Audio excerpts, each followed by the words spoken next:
Are you tired of hosting open houses and feeling like it's a complete waste of your time? Well, we are so glad you're here for the conversation today. We have Sarah Church, who's a top producing real estate agent on the BPR Experience. I've never seen anyone convert at this level at an open house like this girl does. We are so glad you're here. Let's dive in. You're listening to the Girl Get Your Face Off a Bus Bench podcast, where we invite you to check your ego at the app, grab a cup of coffee, and get ready to dive into all things real estate marketing, social media, friendship, hardship, love, money mindset, and all the things that celebrate you as a badass boss babe. We're here to encourage you, show up for you, give you a loving kick in the pants when you need it most, and be your soft place to land on the hardest of days. So pull up a seat at our table and get ready to be inspired and start living your best life by design. Welcome to the Girl Get Your Face Off a Bus Bench podcast. We are so excited you're here.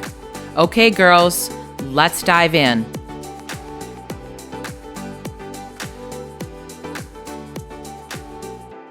Okay, Bus Bench babes, we are so dang excited to welcome Sarah Church to the show today. She was the first agent hired at the BPR Experience. She took her knowledge as an ISA, and if you aren't in the real estate world, an ISA is an inside sales associate. Took those skills and became a top producing agent almost immediately. She's the education chair for Keller Williams Young Professionals here in Minnesota and is passionate about educating young professionals in the business. This girl is a pint-sized powerhouse. She rocks her open houses like we've never seen in all the years in the business. Oh, and guess what? She just turned 25. Welcome to the show, Sarah. We're so excited that you're here. So Sarah and I were on the same real estate team before I launched the BPR Experience. And then shortly after I launched, Sarah joined the team. So when I met Sarah, I really just saw a younger part of myself in her. And I was just so honored that she wanted to be on this team with me and with us. It's so exciting. So Sarah, tell us a little bit about yourself. Well, thank you guys so much for asking me to join. I was really excited when you offered to have me come, and I'm honored to be here. So a little bit about myself. I'm Sarah Church. Like Christy said, I just turned 25. I live in St. Louis Park with my cat Onyx. When I'm not working, my favorite things to do, I really like to spend time around the lakes in Uptown. I love coffee and red wine, and I'm vegan, so you can always catch me looking for good restaurants to try and breweries to check out and coffee shops to hang out and read at. That's kind of what I like to do when I'm not working. I am really passionate about young professionals excelling in this industry. It's a hard business to really grow quickly in when you have the objection of age and you look young and people don't take you seriously. So something that I'm really passionate about is helping younger people be able to do that at scale.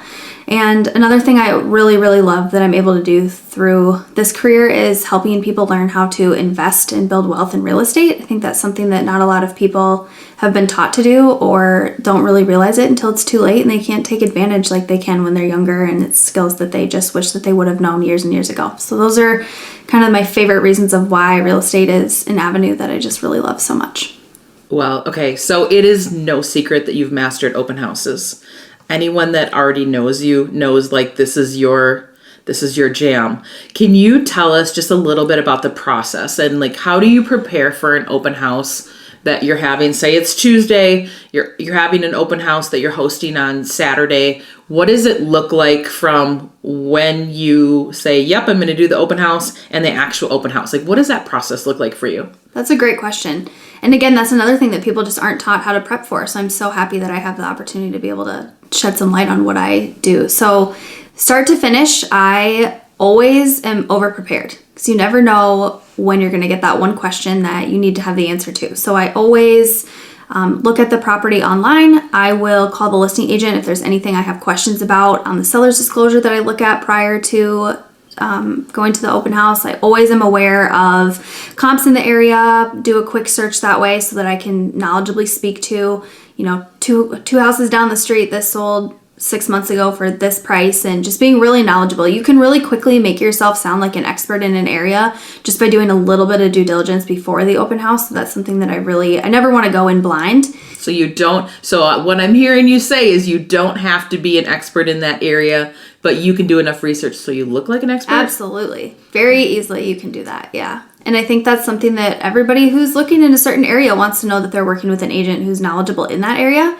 And you can very well speak to that neighborhood and to that specific property, even if it's not, maybe where you do most of your business. That's awesome. So is there anything else that you do besides just researching the property? I get really familiar with the property comps, all that kind of thing.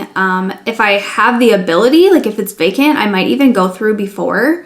I think that's a really good way to be able to, even prepare yourself a little bit more. That way, especially if you're doing multiple in one day, you can not have to be rushed quickly and run through the house before people start coming. And just really, I have a sheet always with me of the, kind of typical stuff that people ask for, bedroom, bathroom count, the MLS sheet you can print off just in case I need to reference that. But I typically memorize everything so that I don't have to say, let me check when somebody asks the question. So, like, what are the taxes, Sarah? Yeah, and you want to be able to just say it right away and not miss a beat.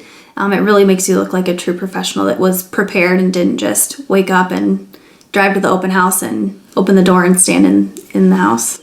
Just be a host. Yeah, exactly. You're not that person. No, I'm not. Okay, so you've done all your preparation and the day of the open house actually arrives. Do you have like a setup, like something special, or what do you bring, or what does that look like? Yeah, that's a great question too. So my biggest thing with open house setup is I want to be different, because it's very naive to think that clients are only going to your open house. So when they come in, it needs to feel different. So I am always playing music on my iPad, and I play music that I think fits the house and the type of client that's coming. That's so cool. So I love that. I love that so much. So when you walk in, it just kind of adds like that. You're creating a vibe. Yeah, exactly. Yep. And my iPad is also where I have clients sign in on an app called Open Home Pro. It's free to use, and it logs all of their information and the house that you met them at. So it's really easy to prospect later based on, if you wanted to call everybody, once a month that you met at an open house, you just play your app up and it's got all the information. So I have that on my iPad, playing music, typically light a candle. I have any disclosures or information sheets on the counter, and then I have a stack of my business cards.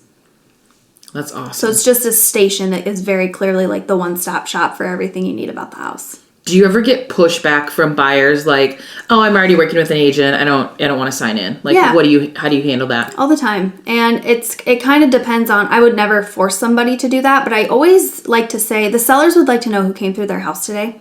So I kind of push it back on that. And I always like to call things out. Like, I'm a very direct person. So if I can sense that I'm getting pushback from somebody because they don't want to be hounded, I will say, I'm not going to hound you and just call it out right away. And people really appreciate that, because most of the time that's why they don't want to register, because they think you're going to call them and send them a million emails. But if you just say that I'm not going to do that, then they're much more willing to share that information.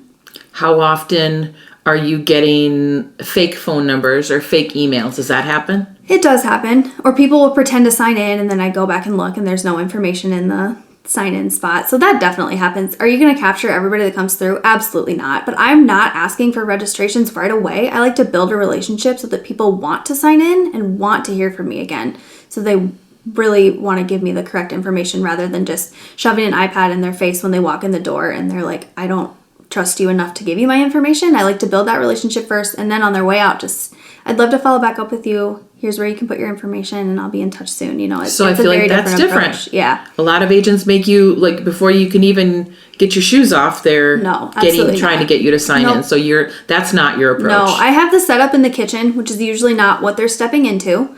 And so we work our way to that point. And I always say, take a look around, let me know what questions you've got, and I'll grab some information from you before you head out. So it's just kind of That's backwards. a really cool style. I like that. Yeah. So it's just, it gives them the confidence that they can freely walk through the home. I don't follow them around, and I'll catch your information before you leave. I love that. Okay, so Sarah, let's be real here. You are a ninja at developing relationships with buyers. They trust you the second they meet you, And I'm going to call it for what it is. You're 25 years old and you're young. Like, how are you making connections with buyers twice your age? That's a great question. The biggest thing that I've attributed to being able to have clients trust me that are a lot older than me is the confidence. And that was not something that I had right away. I had to grow into that for sure. But if you can really speak confidently about why they need to work with you, they don't really question it. If they can sense that you are so sure and you're so confident in what you do and that you're an expert in your field, they really feel that. They feel drawn to that, and it's kind of intoxicating. They're like, I want to work with somebody who is that confident in what she does. And like I said, it took a while to get there, but now that I have that, I mean, it's so much easier to be able to work with people that are, and I don't feel intimidated anymore. I used to feel really intimidated going on certain kinds of appointments with, a certain type of client or somebody that I knew had done several real estate transactions. And I'm like, I don't know who you've worked with before, but it's definitely somebody that was older than me. So, but now I'm confident enough in my field that I don't feel that way anymore. That's amazing. Okay, so we've talked about your age. You're a young agent, you're a young woman in business. How do you confidently go in with the right mindset to have a successful open house? Like, how do you ditch imposter syndrome? How do you set yourself up for success? I know you just touched on it, that you're able to do it, but how do you use your youth as an asset when a lot of people, like, really honestly look down on your age? Yeah. Really. So how do you do that? Yeah. On the way to the open house, it sounds crazy, but I talk to myself. On my way, I drive. When I'm driving there, I talk to myself. Buyers love working with me. My open house can be so busy. I talk to myself and I speak it into existence. And it's been so helpful because I walk in there with like the best mindset. And I have been, like you said, most of my clientele has come from that. And there's so many agents out there that don't believe in open houses because they don't work. And they're showing up to them as a waste of time and they can't wait to get on with the rest of their weekend. That's not me. I'm like, I can't wait to have an awesome open house and meet some awesome future clients. And it's just the way I look at it is so differently. So like affirmations, really. Yeah, absolutely. Like, you gave me goosebumps when you said that's so woo-woo, that's so up my alley. I love that so much. Yeah. Okay, so what would you tell a young agent today to help them overcome these fears and truly believe that they can too be like really successful at a young age? Yeah. Finding somebody that can teach you enough so that you do feel confident. Because there is a part of this business where you have to be knowledgeable to a certain extent. Because the things that you're saying, you're dealing with somebody's biggest asset. So you can't really just fake it till you make it, if you will. But having a mentor or having somebody that can coach you and teach you to know the things that you need to say to these clients and to be knowledgeable enough so that you can really feel like, I know what I'm doing. And I know that to my core. So here I am to serve you. Like, that's the most powerful thing. So finding somebody that, not trying to do it all on your own, and finding a coach, when you're young and you get into the business, and finding a mentor that can really take you under their wing and teach you what you need to know. Because we all know getting a real estate license doesn't teach you how to be a good realtor. So finding somebody that can coach you and get you to the point where you truly can go into any appointment and crush it is the biggest piece. Okay, so I have a question on that too. If you're listening to this right now, like, we've talked a lot about how isolating the real estate industry can be, and for women especially, and I'm imagining as a young woman even more so. So what would you say to a new agent right now who doesn't know where to find a mentor? Like, they have no idea where to look. They're feeling super alone in this. Like, where do they find that community? Yeah. So a lot of offices, depending where you work, can have some kind of mentorship program. There's a lot of teams within offices.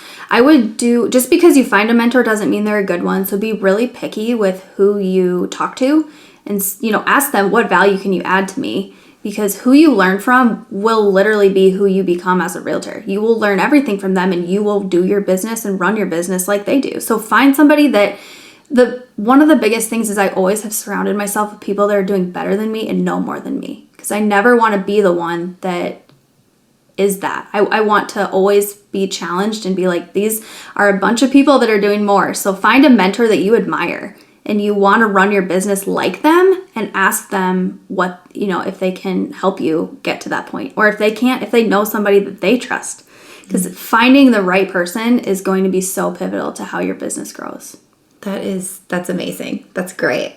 I love it. I love it.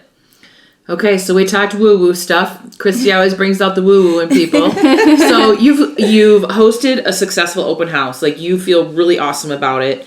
And you've made some really great connections with some potential new clients. Now what? Like, what does the follow-up look like? I'm so glad you brought that up, because that is 10 out of 10 where every agent drops the ball. Is they're scared to follow back up and ask for the sale. And what's the worst that's going to happen? They're going to say no. So you literally just have to get over that right now, or you're never going to be able, you're going to walk in the door, host a really great open house, and then nothing's ever going to happen from it. So this is where you really have to shine. I always call or text people the day I met them and say, hey, Beth, it was so great to meet you at 123 Main Street today. I can't wait to get to know you more and serve you in the future. Something like that. Don't ask for the sale. I just follow up. Don't ask a question. Just reach out so that they know, she didn't leave the open house and forget about me until Monday like every other agent does. So reaching out same day is huge. And if you don't get a response back, reach out again. If people are not responding to you, but they're not telling you to leave them alone, keep reaching out. It takes a lot of contacts to actually convert somebody. And so just because you didn't get a text back twice doesn't mean that they hate you and they never want to hear from you again. And they're going to buy a house and it's not going to be from you. The stat is 7 to 9 times before conversion. Yeah. And most people stop after 1, 2, or 3. Absolutely. Yeah. 3. God, Yeah. most people after 2. Yeah, totally. Oh, God, they're not going to do anything. Yep. Agents want instant gratification because their business is so revolved around like quick sales. They want to have something be easy and fast. And so when it takes a little bit of more effort, the ones that rise to the top quickly are the ones that are capable of doing follow-up well. And so the easiest thing that I do is I just do a reoccurring Google Calendar event. Or if you have a CRM, put it in your CRM as a client that you met, you've got their information, and just keep it on your calendar. It doesn't have to be somebody that you think about every single day, but do it for a week and, do a reoccurring event for a week, 4 times. Do it for a month, and every Tuesday you reach out and say, just wanted to follow up and touch base, where are you at? This is, what has changed since we met? That's a great question I like to ask, because sometimes people are scared to let you know that they decided not to move and they feel like they're hurting your feelings. So what has changed since we met? That's a great way to ask, like, we decided not to move and now you know. And so the follow-up is really, really where agents drop the ball and where you can rise to the top and get that sale, with the 7 to 9 conversion attempts. Yeah. It's so awesome. Okay, Sarah, so say I'm an agent hosting an open house this weekend. What are 3 things I can do to make it a win for both me and the seller?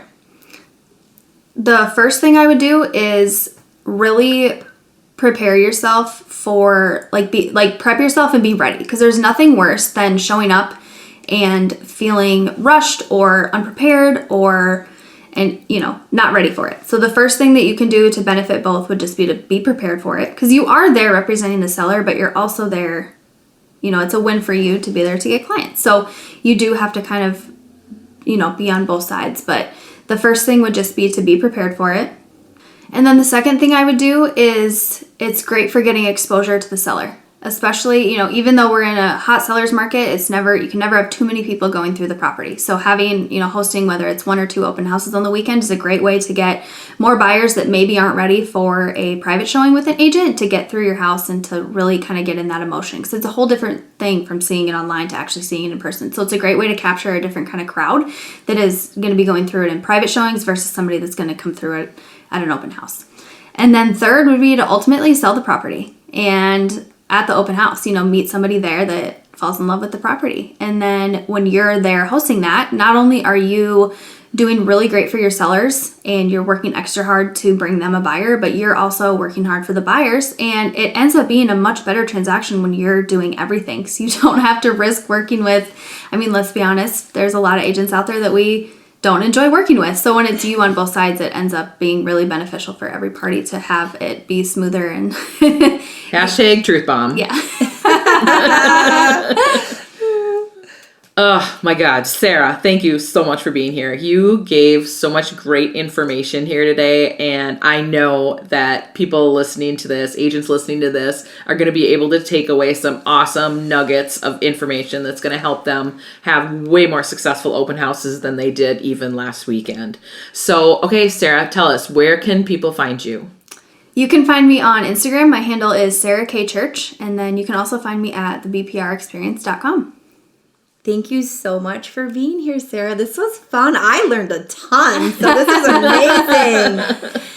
Okay, bus bench babes, until next time, remember to keep your face off a bus bench and keep being the badass boss babe that you are. Okay, girls, are you feeling as inspired as we are? We're over here cheering you on because you just finished another episode of the Girl, Get Your Face Off a Bus Bench podcast. If you want more, head over to girlgetyourfaceoffabusbench.com for show notes and more episodes. And don't forget to subscribe and leave us a 5-star review. They mean the world to us, and they're what keep us going. Girl, thanks for being here.